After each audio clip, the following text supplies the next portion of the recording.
Halo, selamat datang di hashtag Yuli Mendengar. Di sini kita akan mendengarkan langsung kisah-kisah inspiratif dari sosok-sosok yang berkarya dan berdampak untuk tanah Papua. Tentu saja kali ini tentang pembangunan sumber daya manusia di Papua yang menjadi fokus penting untuk meningkatkan kualitas hidup orang Papua. Tapi apakah SDM Papua sudah cukup baik saat ini? Akrab disapa Kakak Jose, seorang motivator dan akademisi Papua yang sedang dalam misi road class pelatihan pembangunan SDM Papua. Kita tanyakan langsung ke Kakak Jose.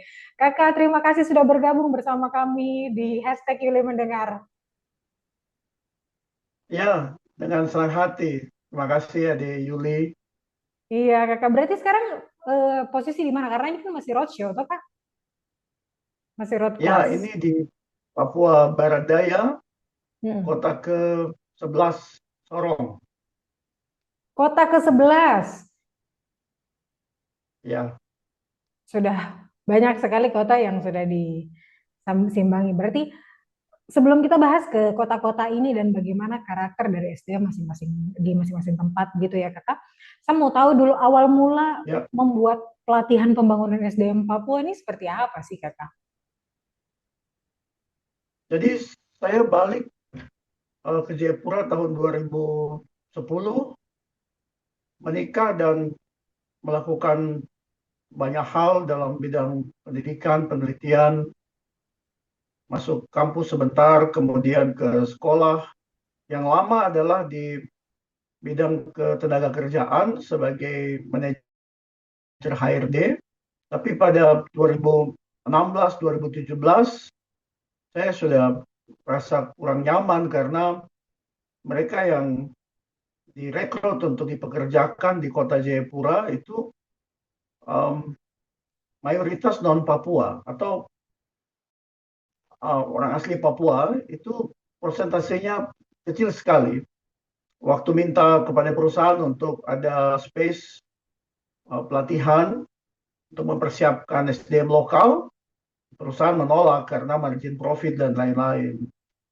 Jadi saya resign di 2018 dan masuk ke dunia pelatihan. Jadi ada lembaga namanya LP3 TKP, Lembaga Pendidikan, Pelatihan, dan Penyediaan Tenaga Kerja Papua. Nah, itu wadah yang saya gunakan untuk memulai kegiatan kecil-kecilan, mulai dari kelurahan di dekat rumah dan beberapa kelurahan bergabung. Nah, setelah COVID, animonya jadi cukup tinggi karena media sosial ya. Mungkin begitu Adi. Berarti ini kan perjalanannya cukup lama Kakak begitu. Maksudnya tidak langsung ujuk-ujuk tiba-tiba Kakak jadi pembicara, tiba-tiba Ya, jadi motivator begitu kan. Ini perjalanan yang panjang. Dan awal mulanya Kakak bilang dari keresahan pribadi begitu. Memangnya apa yang Kakak lihat ya. dari SDM Papua ini? Bahwa uh, kita anak-anak Papua ini punya skill yang luar biasa, uh, kemampuan diri, bisa belajar secara otodidak, keterampilan ini dan itu. Tapi ketika harus bersaing, diperhadapkan pada berbagai bidang, itu biasanya kita kalah. Nah, itu menjadi satu pertanyaan, kenapa di bidang ketenaga kerjaan ini demand-nya tinggi di kota Jayapura, tapi dan supply-nya juga tersedia sekali, tapi uh, tidak terjadi pasar, tidak ada transaksi. Uh, Anak Papua menganggur, itu tidak masuk akal ya, sehingga menciptakan ruang-ruang kosong yang kemudian terisi oleh orang yang datang. Ya tidak apa-apa, semua orang berhak mencari nafkah dan berkat. Tapi kalau situasi ini menciptakan kesenjangan dan anak Papua menganggur, itu kerugian. Kerugian bagi pemerintah kota karena kebanyakan yang datang itu tidak ber-KTP, mereka terpaksa harus dipekerjakan. Dan kerugian paling besar adalah untuk masyarakat karena anak Papua yang tidak bekerja, dia kemudian menjadi sumber masalah. Dia nongkrong, uh, tidak jelas, minum, miras, terlibat narkoba, kecelakaan, seks bebas, mati muda, dan banyak sekali masalah muncul karena hal ini tidak pernah diidentifikasi dan kemudian diatasi. Jadi waktu menganalisa saya memahami bahwa ini persoalannya bukan di kesempatan, bukan di kemampuan, tapi di dorongan, di motivasi, di pembangunan manusia, di pendidikan karakter yang kurang. Itu di bidang itulah kemudian saya bekerja. Oke. Nah, kalau dari penjelasannya kakak berarti apakah faktor utamanya itu memang SDM Papua yang belum siap?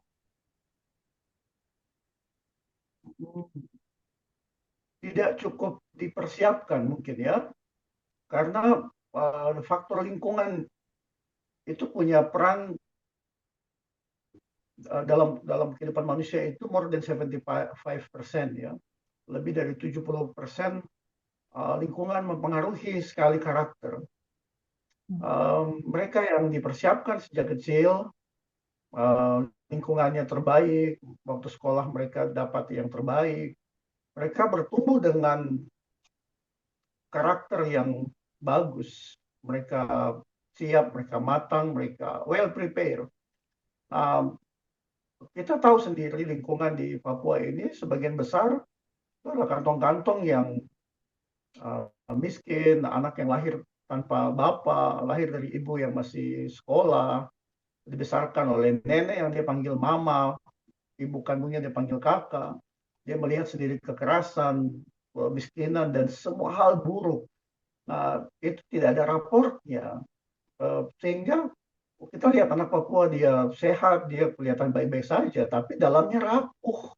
Anak-anak seperti ini tidak mampu mengutarakan diri, mengekspresikan dirinya yang terbaik. Dia tampias. Jadi dia punya semua kebaikan itu seperti tersembunyi dalam jiwanya, dalam pikirannya. Dan dia kalah, sayang sekali. Kalau ini tidak kunjung dikoreksi, kita susah untuk membayangkan pembangunan Papua ke depan. Oke. Nah, kemudian berangkat dari keresahan-keresahan ini dan juga faktor-faktor yang tadi kita sudah dengarkan dari Kakak Jose begitu. Akhirnya kemudian terbentuklah pelatihan pembangunan SDM Papua ini.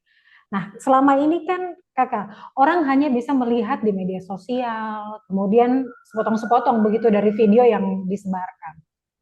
Kita bolehkah tidak Kakak jelaskan atau gambarkan ke kita apa saja nih yang dipelajari dalam kelas pelatihan ini?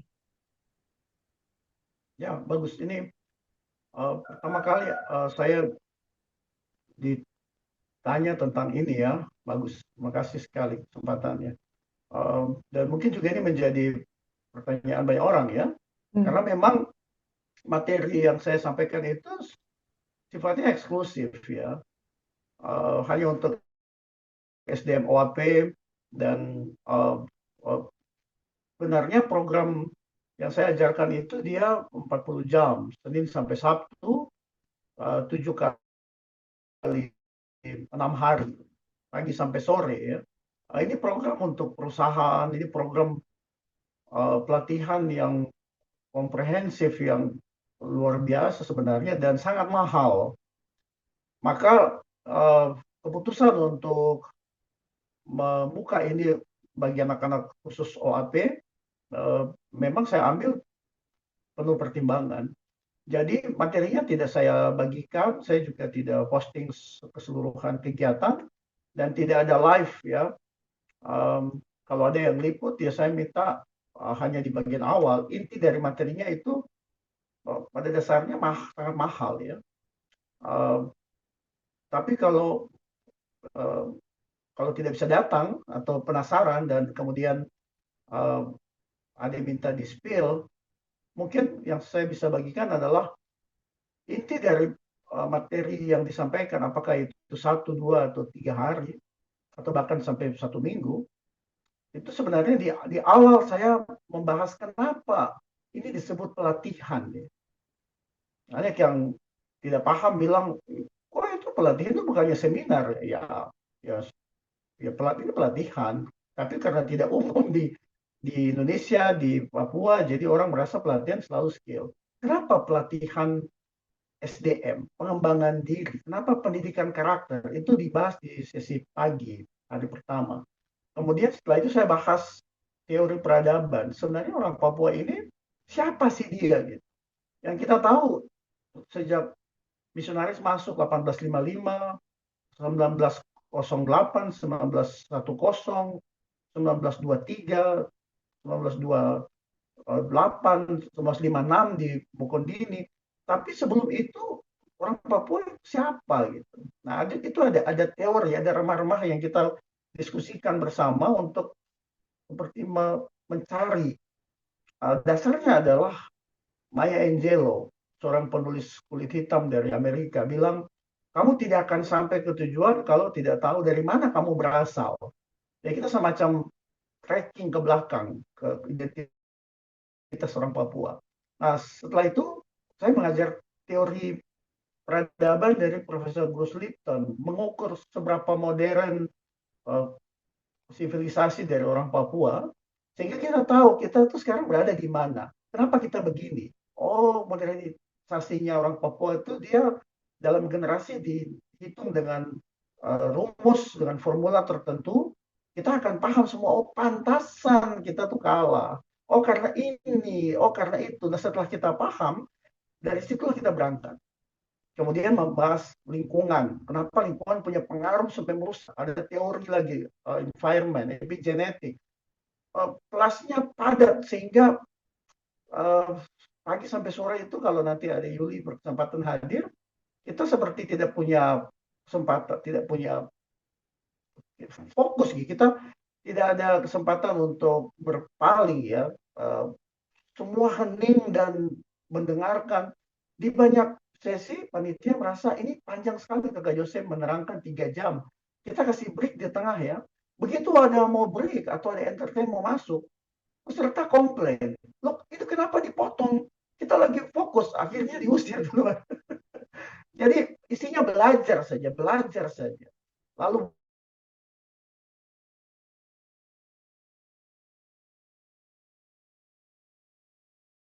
kelasnya cukup padat, sehingga susah untuk dijelaskan satu persatu. Ada baiknya datang sendiri dan lihat. Tapi potongan-potongan yang di media sosial itu menunjukkan bahwa yang dibahas adalah apa yang relate, yang selalu kita alami. Kemudian kita koreksi dia melalui ilmu tertentu yang bisa mengubah cara berpikir dan membangun manusia Papua. Betul, berarti memang tidak hanya mengenal jati diri kita saat ini, tapi bagaimana kita mengenal dulu nih sejarah dan bagaimana kita tahu akar permasalahannya sampai terbentuklah karakter-karakter yang saat ini, gitu ya. Jadi Betul, betul. kalau memang mau tahu seperti apa kelasnya, ikut di kota-kota berikutnya nanti. Ya, silakan datang ya. Iya, betul. Supaya tahu karena kan memang saya lihat kakak di sosial media ini banyak sekali yang karena cuma dengar sepotong-sepotong, lihat dari video yang cuma 30 detik, 1 menit, akhirnya punya banyak apa ya, spekulasi begitu. Tapi sudah itu nanti kita bahas masalah itu di belakang. Yang saya juga pengen tahu kakak ini kan sudah 11 kota seperti kakak jelaskan tadi. Oh, Nabire, Waropen, kemudian di mana-mana lagi saya sudah melihat di sosial media. Boleh ceritakan pengalaman masing-masing kota kakak? Atau yang paling berkesan lah? Serui berkesan karena dia pembuka. Saya mulai dari Serui karena saya punya mama perempuannya Barat. Dan karena saya punya kegiatan ini, saya samakan seperti kerja-kerja dari seorang mama. Karena yang atur Papua itu harus mama, maksudnya mama Papua dia mengurus semua hal. Bapak bisa poligami, bapak bisa tidak hadir, tapi kalau mama ada, barang jalan. Dan karena kita orang Papua itu, kita punya modernisasi itu masih baru berangkat, kita butuh sosok mama yang pegang tangan kita untuk tuntun. Maka penghargaan pada mama dan figurnya itu buat saya memilih Serui sebagai kota pembuka.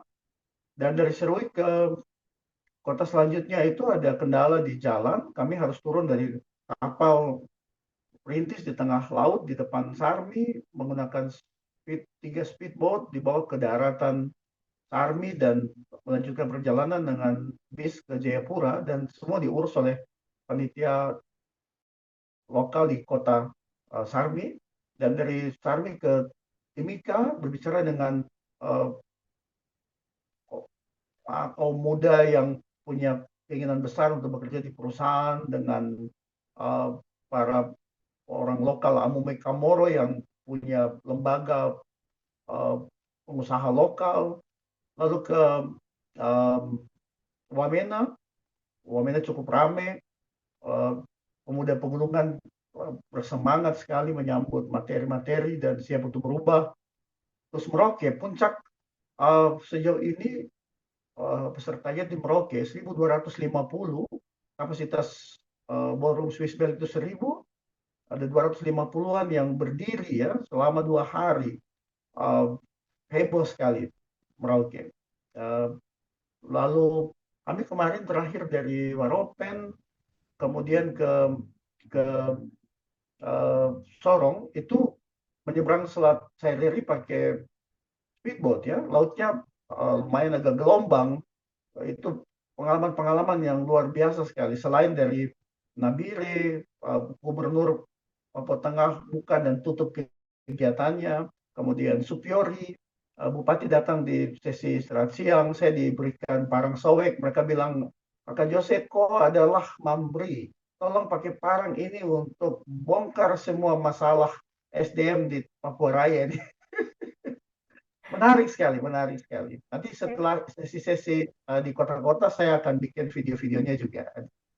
Iya, dan memang saya melihat bahwa orang-orang yang berpartisipasi begitu antusias sekali begitu, kayak maksudnya mau memang menyediakan untuk kakak melakukan pelatihan ini begitu. Tapi memang itu semua tulus dari kakak punya hati, karena tidak gampang loh orang untuk mau membagikan sesuatu berjam-jam berdiri membagikan apa yang ada di dalam otaknya begitu untuk ke semua orang gitu kakak. Ya, dan sesi-sesinya itu selalu dia merangsang. Jadi saya selalu bilang ini hanya stimulus ya. Yang datang itu selalu tabakar adik. Dan awalnya sih saya targetnya adalah ke para pemuda ya dan pemudi. Tapi kenyataannya yang datang ya orang tua, para pejabat, senior, mereka duduk di depan, mereka catat, mereka ingin diskusi di malam hari, besok paginya sebelum berangkat, mereka datang, harus ada suatu pembahasan, apa yang kita harus lakukan ini? Uh, saya merasa terhormat sekali dan takjub, karena ini seperti sudah saatnya ya, cukup lama kita tidur, kita diam, dan kita bingung harus bagaimana, kemudian waktu ada suatu semacam informasi yang mencerahkan, banyak pihak teman-teman yang senior yang berpengalaman, akademisi, mereka mengakui bahwa kita seperti punya harapan baru gitu. Ternyata ternyata kita masih bisa nih kejar, kita banyak ketertinggalan. Nah, semangat itu yang sebenarnya menjadi goal dari kegiatan saya. Ada yang bilang di beberapa kota ada komentar di media sosial bilang, Kak Joseph, terus apa setelah ini? Kok bikin apa? Cuma bicara-bicara saja. Saya bilang, ya tugas saya bicara. Karena orang tidak bicara, jadi saya bicara. Dan apa yang dibicarakan itu yang bikin negara-negara maju. Indonesia merdeka karena Tan Malaka bicara, Sultan Syahrir yang bicara, Hatta bicara, Soekarno bicara. Apa yang dibicarakan itu mengganggu pikiran banyak orang dan pikiran yang terganggu itu, kata Rocky Gerung, itu yang menghasilkan progres. Kalau pikiran tidak diganggu, semua orang akan hidup dalam baku tipu dan keburukan saja hasilnya. Betul, dan itu cukup menjawab beberapa kritikan di luar begitu, terutama yang saya baca kemarin di sosial media gitu. Tentu kita tahu bahwa memang ada pro dan kontra atau kakak ketika kakak melakukan pelatihan ini gitu. Memang banyak komentar, kemudian ada juga yang bilang untuk apa sih pelatihan-pelatihan ini begitu kan? Tapi kakak tetap maju. Nanti sebentar saya mau tanya kakak tanggapan tentang komentar-komentar yang menurut saya perlu diluruskan begitu. Tapi kita kembali dulu ke pembahasan pelatihan ini kakak. Setelah beberapa kota gitu, 11 kota ya, saya mau kakak gambarkan ke semua yang menyaksikan Yuli mendengar hari ini tentang SDM Papua yang kakak lihat dari kelas pembangunan SDM Papua di 11 kota. Kondisi realnya atau prospeknya atau apanya? Kondisinya saat ini kakak. Oke, kondisinya saat ini tuh um, pembangunan tuh sudah mendatangi manusia. Misalnya kemarin di Nabire saya bilang, dulu Nabire ini kecamatan, kemudian dia jadi kabupaten. Lama sekali dia kabupaten. Sekarang dia jadi ibu kota provinsi. Dulu orang di Nabire bilang harus ke Jayapura boleh. Di sini tidak ada, di sini tidak bisa. Setelah Manokwari jadi ibu kota provinsi Papua Barat, orang Nabire bilang ke Manokwari boleh. Nah, sekarang tidak ada alasan lagi karena kemajuan dan pembangunan itu sudah dibawa ke sini, ke Nabire, sama juga dengan ke Merauke, ke Wamena, ke uh, apa namanya Papua Barat Daya Sorong ya. Kalau pembangunan sudah datang di depan kita, kita mau alasan apa lagi? Jadi kondisi yang ada ini dia sebenarnya adalah berkat. Kalau kita bangun dan menyambut berkat itu. Yang ada sekarang kemajuannya tiba di depan kita, tapi tangan kita tidak cukup panjang untuk gapai kemajuan itu. Kenapa? Karena kita kalah dengan mereka yang dipersiapkan. Apakah dipersiapkan by design atau by nature? Misalnya teman-teman dari Sulawesi Selatan yang mereka dari kecil itu hidup di tepi laut, di lingkungan pasar rakyat, di kampung nelayan. Mereka bangun setelah sholat subuh, mereka jualan di pasar sebelum pergi ke sekolah. Pulang sekolah mereka langsung ke situ. Di kepala mereka itu isinya dagang, bisnis, pengelolaan uang. Waktu mereka selesai sekolah, mereka kerjakan proyek apapun bisa karena seperti suatu sistem sudah dibawa ke dalam diri mereka melalui pembentukan karakter secara alami di lingkungan mereka tinggal dari orang tua mereka. Nah, itu yang tidak ada di kita. Itu yang kita perlu lakukan ya. Kalau lingkungan kita tidak menciptakan karakter demikian, perlu ada suatu desain, perlu ada secara mandiri ini dirancang dan kemudian diaplikasikan supaya anak Papua menikmati program yang membangun itu. Sehingga dalam paling tidak 20 tahun, 2 dekade ke depan sampai 100 tahun Indonesia merdeka 2045, kita paling tidak bisa lihat progresnya. Indeks pembangunan, indeks pendidikan itu bisa meningkat dan di waktu yang sama penurunan angka kematian orang Papua, kematian dini, penyebaran virus HIV/AIDS, jumlah anak muda yang masuk di lapas di Doyo karena narkoba dan lain sebagainya yang saat ini menyebabkan populasi orang Papua itu merosot dengan drastis. Jadi saya sering bilang adik Yuli bahwa saat ini orang Papua itu tidak boleh senyum, tidak boleh. Kita punya mode sekarang tuh emergency. Harus ada sense of crisis. Karena kondisi kita memprihatinkan. Kalau hari-hari ini ada orang yang kelihatan baik-baik saja, terus merasa tidak apa-apa, Papua sudah maju, Papua.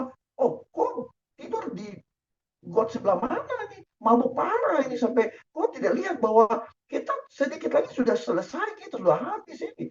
Kondisinya memprihatinkan sekali. Semua orang harus sadar, harus bangun, berhenti dengan semua omong kosong. Karena Kalau kita tidak bekerja hari ini, nanti besok itu Papua hanya tinggal nama saja, habis semua.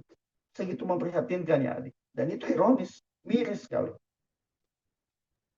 Betul, dan itulah kenapa target dari kelas pelatihan SDM, pembangunan SDM Ya, Papua yang kakak sedang uh, gencarkan begitu. Dan juga bisa dikatakan sekali. ini jawaban juga bahwa selama ini mungkin orang bertanya ya, bahwa kalau kakak mengajarkan itu terus kemudian yang dikatakan SDM Papua dalam keadaan sudah baik seperti apa? Yang sudah kakak Jose jawab tadi. Seperti itu ya kakak. Yang sudah hmm, hmm, betul Betul. betul. Dan kalau kita lihat kan sudah 11 kota begitu. Pro dan kontra tidak terlepas terkait dengan pelatihan pembangunan SDM Papua ini. Terutama di media sosial seperti yang tadi kakak sudah sedikit spill-spill, banyak komentar-komentar pedas begitu. Ada yang juga beranggapan bahwa orang Papua nih butuh pelatihan. Ketong butuh sesuatu yang lebih nyata begitu. Kakak menanggapinya seperti apa? Kalau ada yang membicarakan kita, itu berarti kita naik.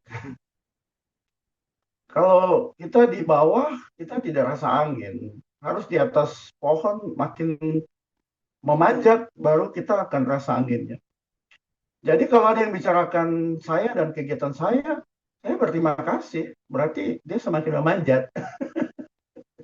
Jadi terima kasih banyak. Iya, maksudnya semakin kalian berkomentar, kita akan semakin berkarya, begitu ya? Iya, itu membantu exposure, itu membantu algoritma. Ya. Saya berterima kasih untuk yang berniat mungkin sebaliknya, tapi menghasilkan hal baik ya. Cara bekerja media sosial begitu ya. Jadi uh, bagus, jangan diam-diam. Kalau senang bilang, kalau tidak senang hujat tidak apa-apa. Banyak orang jadi kaya raya karena dihujat, toh.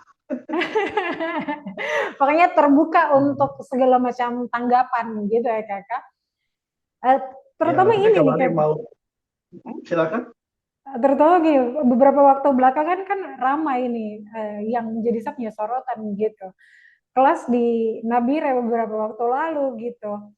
Yang jadi sorotan pola mengajarnya kakak. Ada oknum yang mengatakan kakak Josi ini dianggap lebih banyak menceritakan kegagalan orang Papua begitu. Bagaimana meluruskannya kakak? Orangnya dia datang ke tidak.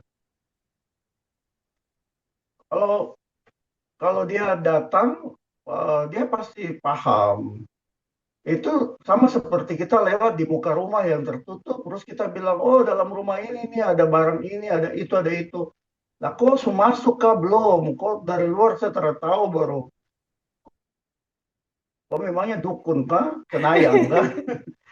Kalau datang, kalau orangnya datang, misalnya ada mungkin di Merauke kah yang datang kemudian bikin konten, atau kalau yang Nabire pun datang, kenapa tidak maju ke depan? Gentleman, bicara sama saya. Nanti kita dua adu argumen. Saya terbuka untuk diskusi, untuk apa namanya debat atau apapun. Kenapa lewat media sosial begitu? Uh, kalau merasa saya mau komplain ini materinya, silakan. Saya ada beberapa hari di situ.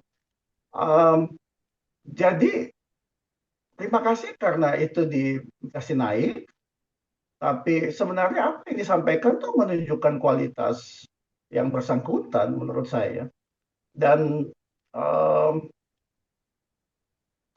apa ya? Um, sebenarnya yang adik Juli bilang ini saya tidak tahu juga. Saya hanya diceritakan ya, saya diceritakan ada yang bilang kakak ada yang komentar seperti ini. Saya bilang wah bagus. Terus bagaimana? Harus di situ ada yang respon, balas komentarnya, menjelaskan. Saya bilang ya bagus lah. Ya saya tidak perlu menjelaskan sebenarnya. Yang hadir akan klarifikasi itu.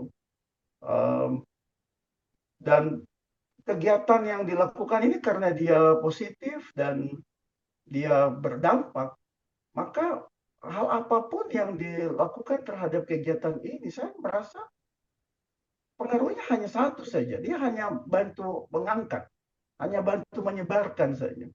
eh, waktu kemarin di kota mana ya, hmm, ada satu kota ketika anak muda datang cerita, terus saya bilang, terus menurut kalian bagaimana? Mereka bilang, kakak, kamu tuh lihat begini, orang bicara negatif, tapi yang datang ke kakak acara pejabat, akademisi duduk, mereka mencatat, para senior, pengajar di Widya Suara, kepala dinas.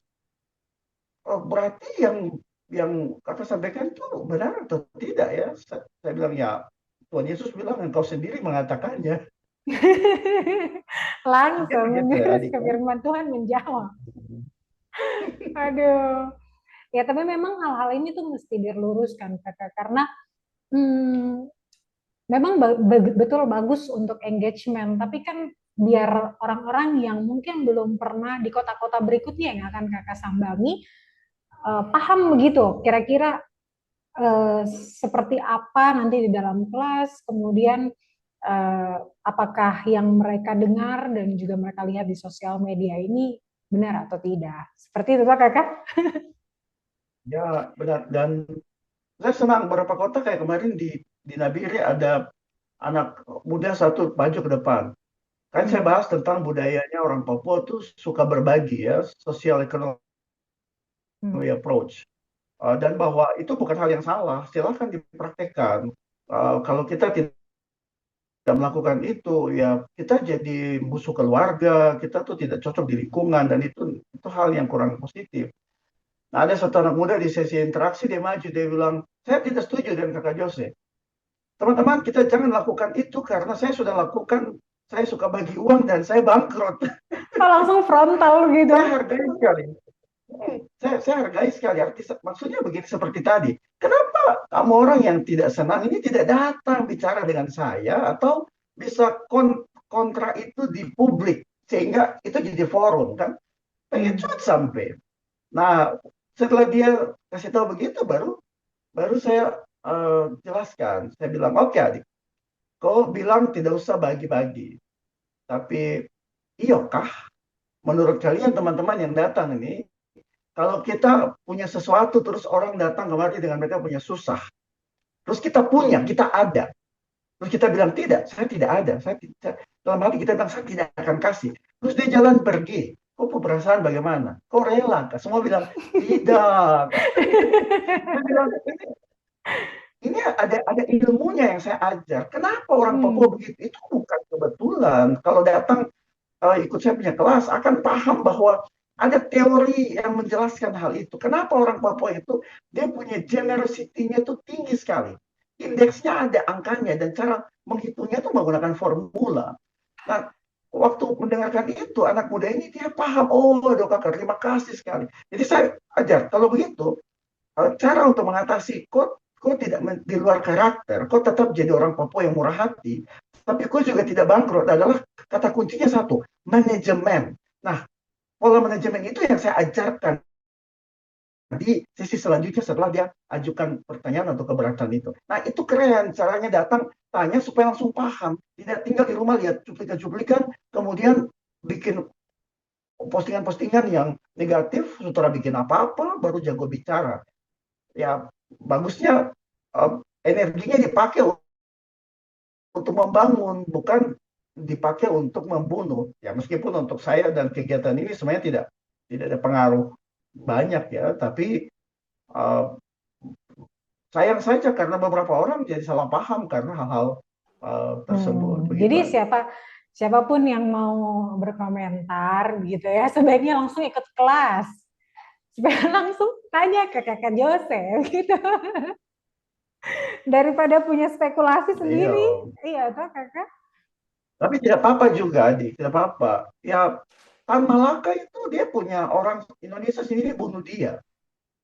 Padahal dia pergi ke uh, Belanda, Rusia, berjuang untuk kemerdekaan Indonesia, tapi masyarakatnya sendiri uh, sebut saja nama orang-orang hebat. Jadi kalau ada orang Papua sendiri lihat satu anak Papua melakukan banyak hal dan kemudian memunculkan komentar yang kurang positif, apakah itu karena saya atau karena uh, yang memberi support adalah pemerintah yang mungkin dulu mengalahkan dia dan partainya atau apapun kepentingan di belakang komentar-komentar itu hal yang normal sekali, wajar sekali. Dan waktu orang cerita ke saya sumringah ya. Saya merasa kayak Tuhan, apakah saya sekeren itu ya? Langsung kayak, wih, saya jadi sorotan nih. Ya. Aduh, tapi itulah ya, Jadi tidak kakak. apa-apa. Adik Yuli juga toh, kalau sudah makin naik nanti makin keren di Papua Selatan dan di Papua, ya akan ada suara-suara miring. Orang bilang Iya. anjing menggonggong, kafilah Kamila berlalu. berlalu. Yang gonggong, yang gonggong kan pasti anjing toh. Betul, betul, betul. Oke, baik, kakak. Tadi sudah cukup menjawab segala macam tentang pelatihan pembangunan SDM gitu. Kemudian selanjutnya ada beberapa kota lagi, kakak. Tersisa minggu ini Sorong, kota ke-11. Kemudian hari Senin itu Waisai. Habis Waisai, saya ke Mapi Kepi. Habis Mapi Kepi ke Mamberamo Raya ke Sarmi, Sarmi ke Kaimana, Kaimana ke Bintuni. Harusnya tanggal 28 Juli itu tutup di Bintuni, tapi ini sudah ada yang masuk lagi dari Wasior, Fakfak, Agats, beberapa kota yang belum dischedule-kan. Jadi prediksi saya dia akan sampai ke Agustus ini, akan habis di akhir Agustus. Kemudian September baru saya istirahat untuk mulai siapkan untuk putaran kedua. Oh, berarti nanti akan ada putaran keduanya begitu ya, kakak? Tapi ini Uh, periode pertama ini sampai Agustus. Direncanakan sampai Juli yang di schedule yang sudah tersebar, tapi beberapa kota sudah masuk, kemungkinan besar akan sampai Agustus. Untuk periode kedua itu dia agak berbeda karena dia sudah lebih matang, sudah langsung dengan eksekusi ya. Karena kegiatan ini Adik Yuli, dia tidak tadi fungsinya adalah untuk merangsang, memberikan stimulan Hmm. pihak-pihak yang ada di kota tersebut dimotori oleh panitia lokal yang menyelenggarakan kegiatan saya ini dan disupport oleh uh, Pemda, kemudian mungkin yayasan lokal atau pihak swasta, kemudian akan mengusahakan untuk membangun semacam training center. Itu dia punya rencana jangka panjang. Jadi visit saya yang kedua ini tadi awal ini hanya bikin fondasi, diharapkan di putaran kedua apakah di paruh trimester terakhir 2025 ini atau nanti mungkin di awal 2026 itu untuk pancangkan pilar-pilarnya tadi untuk siap membangun.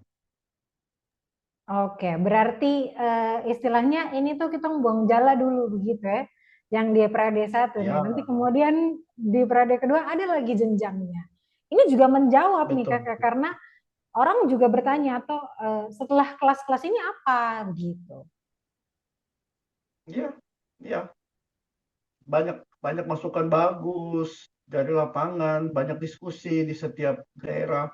Malah kalau saya bilang sih, Adik Yuli, saya datang ke setiap kota itu yang saya berikan hanya sedikit, yang saya bawa pulang ada banyak sekali, luar biasa sekali. Hmm. Jadi tidak hanya memberi, tapi kakak juga mendapat gitu ya.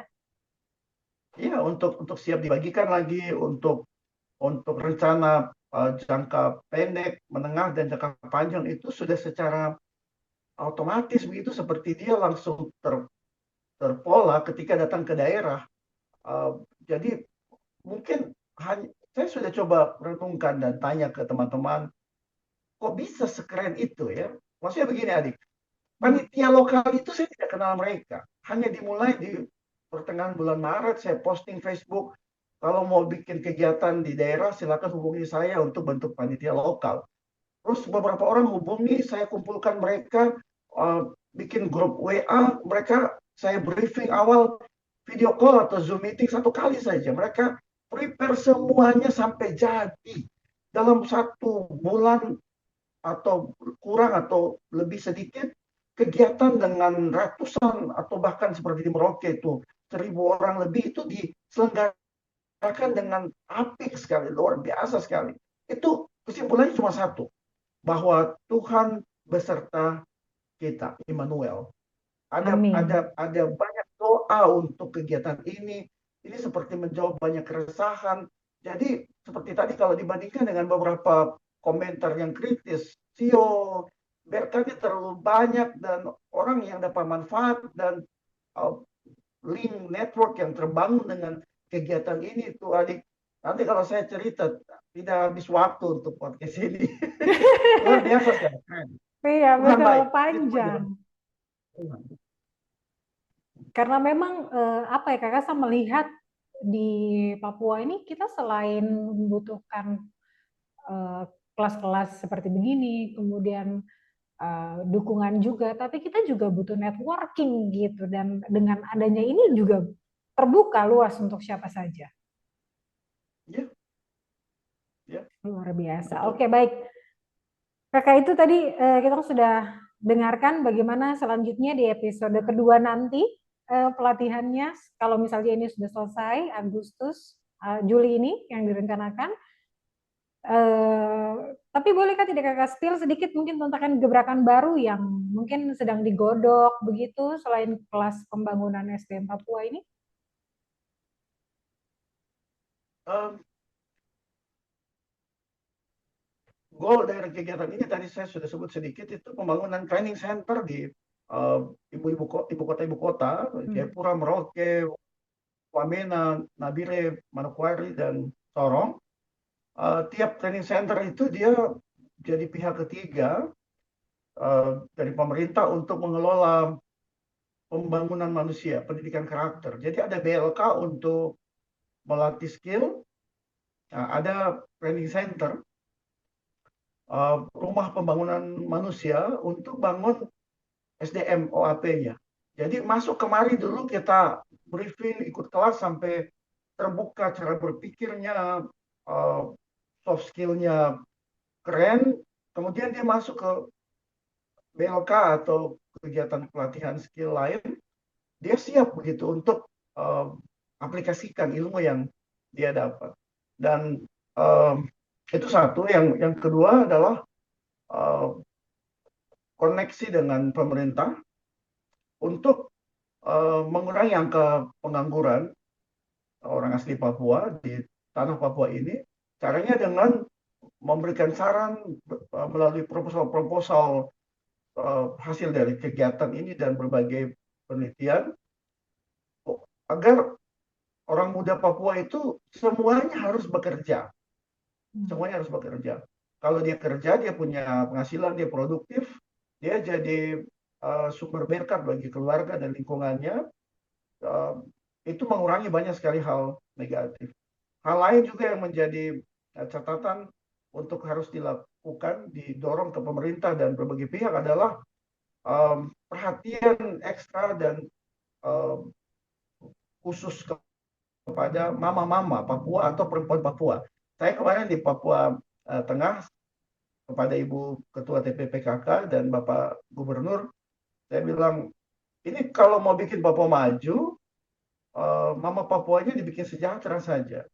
Kalau bisa pemerintah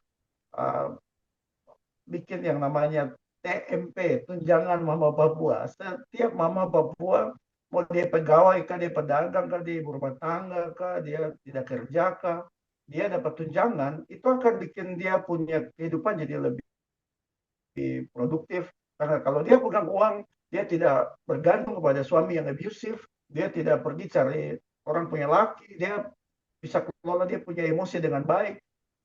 Di rumah mama tuh jadi lebih stabil, dia penuhi semua kebutuhan yang ada. Mama bahagia, hidup bahagia. Orang Barat bilang begitu ya, happy life is happy wife. Jadi kalau Mama Papua diberi perhatian, diberi insentif, diberi tunjangan, diberi keberpihakan sehingga dia terbebas dari KDRT, presentasi perempuan Papua di berbagai bidang itu ditingkatkan, bukan hanya teori atau abal-abal, betul-betul memberikan perhatian dan fokus pada mama dan perempuan Papua. Niscaya kita bisa capai pembangunan dan kemajuan Papua dalam 2 dekade ke depan. karena Kakak Jose bilang barang itu mama yang setel. Barang itu mama yang saya langsung mama Papua semua sumringah dengar kakak punya program ini. Siap. Oke, Kakak, terima kasih. Tadi kita sudah bahas tentang bagaimana pelatihan SDM Papua, pembangunan SDM Papua yang sedang Kakak godok dan sedang dijalankan di road class ini sudah 11 kota. Tunggu di kota-kota berikutnya, pantengin terus di Kakak punya media sosial semua, kota berikutnya kota mana, jangan sampai lupa datang supaya tidak salah perspektif. Begitu, seperti yang tadi kita bilang. Persiapkan diri untuk berkat. Karena hidup yang berhasil adalah hidup yang dipersiapkan. Kehidupan itu dia arus waktu, dia stream, dia mengalir. Salah bikin keputusan, kita tidak bisa kembali. Maka anak Papua harus lebih bijak. Caranya persiapkan diri dari sekarang. Tidak soal kau berangkat dari lingkungan macam apapun, kau punya potensi luar biasa. Keyakinan dalam diri itu yang akan menjadi arah, ya, mendirect keputusan-keputusan bijak yang diambil ke depan. Jangan menyerah apapun yang terjadi. Yang terjadi di masa lalu itu tidak harus jadi kita punya masa depan, karena masa depan itu misteri. Tidak ada yang tahu. Kalau kita kelola hari ini dengan cara terbaik, kita punya peluang yang besar sekali untuk bikin kita punya masa depan jadi yang terbaik.